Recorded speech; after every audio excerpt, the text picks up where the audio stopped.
ছাগলকাণ্ডে আলোচিত সমালোচিত জাতীয় রাজস্ব বোর্ডের সদস্য মোহাম্মদ মতিউর রহমানকে সোনালী ব্যাংকের বোর্ড থেকে সরিয়ে দেওয়া হয়েছে। সাংবাদিকদের এ তথ্য নিশ্চিত করেছেন রাষ্ট্রায়ত্ত ব্যাংকটির পর্ষদ চেয়ারম্যান জিয়াউল হাসান সিদ্দিকী।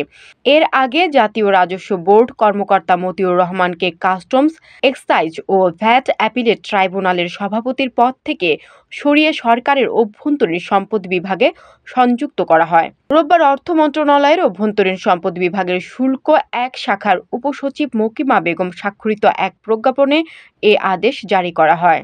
এবার কোরবানির ঈদে রাজধানীর মোহাম্মদপুরের সাদিক অ্যাগ্রো থেকে মতিউর রহমানের ছেলে 15 লাখ টাকার একটি ছাগল ছাড়াও ঢাকার বিভিন্ন খামার থেকে আরও 50 লাখ টাকার বেশি দামের গরু কিনেছেন বলে সামাজিক যোগাযোগ মাধ্যম ও গণমাধ্যমে উঠে আসে।